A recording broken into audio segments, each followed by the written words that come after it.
And this is my story about how I got through 10th grade. It all started in September, like end of August, start of September. I'm not exactly sure the exact date, but I started school and it all seemed like it was gonna go great. I found this new group of friends, which I'm not gonna name them. Let's call them A, B, C, D, and E for the sake of this argument. And I thought they were gonna be like my friendship group, and I thought like I finally, socialized and made a good friend, and made good people, and genuine people.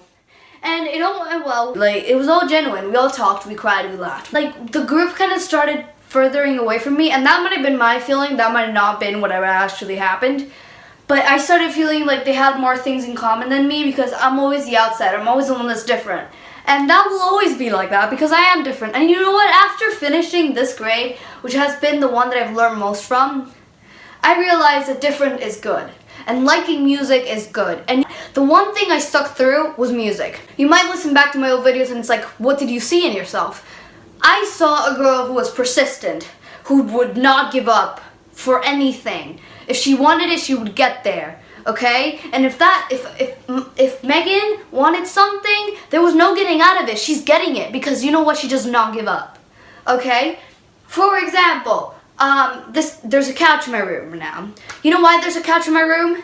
Because I was persistent with my parents. They wanted to put a bed in this room and I'm like, it won't work. It's in the middle, like it's the first room to your right from the entrance. It's the first thing people are gonna see, and I don't think it gives the feeling that you want when you walk into a house. It's not a room, it's a music room. And I got the couch. And my dad tells me the other day, you might have been persistent, you might have been a pain in the ass, but you know what? You know what, Megan? This couch looks amazing. Thank you. And that's when I know that even though I can be a pain in the ass in the moment in time, it will pay off in the future. That's why I've never given up on my voice. I went from not being able to hit any notes at all and thinking that when I played the piano the wrong note, nobody would realize, even though it crashed tremendously with what I was singing. I did not give up. And I wouldn't be here today if I would have given up. Okay, if I would have given up and would have been like, I should listen to people, I shouldn't do this, I'm not going to get anywhere with this. If I would have listened to every single person in this world that I met told me, you're not going to get anywhere with this. Megan, try something else. And I got feedback from my own friends telling me, no, Megan, you can't do an album for your personal project. You know why? Because everyone's going to make fun of you and we care about you and we don't want you to do that. But you know what I did? I did my album, but I made money out of it, and it was a success, and it had over 400 streams. Thank you guys so much for that, actually. Thank you. It means so much to me. I actually got my poster over there. And it's all because I didn't give up. It's because I kept trying, and I didn't listen to those people who told me I couldn't. I listened to the people that had said that I had potential. I might have not been Dell at my time. I might have been some croaky singer. Yes, I was, and I admit to it, I was horrible. But because of that practice of 10 years time, 10 years, that's why I'm here today. And that's why I can do what I'm doing. We all go through that stage where you think, oh my god, I sound amazing, shouting like this and being this loud. But sometimes you need to bring it down a tad and it will sound amazing. And I'm gonna work my ass off in getting to those high notes. But until then, give me a break, okay? I will get there, but for now, these are the songs I'm doing. Like Billie Jean, for example, which is the cover I was trying to do. Or How to Save a Life. The lower stuff, because that's the stuff I can sing. And you may think, like, she's a girl, she needs to hit high notes. No, I don't. That's a stereotypical thing to say. I've learned so much this year from music perspectives to social situations. I've learned that if you just say what you want to say and what you really mean, people won't like that. And even though it's the truth and they tell you, I want to listen to the truth, they don't want to hear the truth. You gotta lie to them. You gotta tell them nicely, like, yeah, you look nice today. But you gotta tell them they're looking nice because they're your friend. And you do that for them. Like, a girl that I thought would hook up with any guy, I told her this. She didn't like me after that. Of course she didn't. Because even though it might have been the truth, you don't tell that to people. I've learned about a relationship and how it works and how you have to work together to make things work.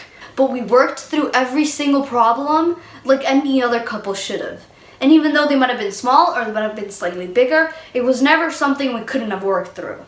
Further into this friendship group, I realized that I just wasn't fitting in, and I finally came to the conclusion to myself. I got rid of that denial, and I said they don't like me. And so I went back to those friends that had always been by my side, always supported me, and always stuck by me. But you know what? I just didn't feel like I fit in there either, okay? But even though I didn't fit in, they were never rude to me. They were never like, get out, we don't like you. This was halfway through the year when I went back to my older friends. And I got so much closer to them. And then when I came back, well, two girls that were a bit harsh against me were a lot nicer. And the two other girls, which have always been a close friend, I'm gonna miss them because I'm leaving I'm leaving the school I was in this year. But I feel like it's the best thing to do for me. I want to do. This whole year was a crazy adventure for me. And the best part of it all was meeting Xavier. If all my years of school in ACS would have been the perfect thing, just loved it the whole way through, and I wouldn't have found ACM, and I wouldn't have found Xavier. So thank you for all of those people that made school a nightmare for me. Because if it wasn't for you, I wouldn't have met the love of my life. I knew that he was a genuine guy, and I knew that he was stuck by me. It feels perfect. When I'm sitting next to him, there's nothing on my mind telling me this is not right. It was crazy, and I had up and downs, and really bad moments, and really good moments. And that moment in school where you kind of feel popular, you know, kind of boosts the top of your confidence, but the next day you don't want to talk to you. That kills. That fucking kills. But I got through it, and this is my story about how I got through 10th grade and how I'm going to music school next year. So thank you guys so much for listening, and I love you all. So have a good day. Bye.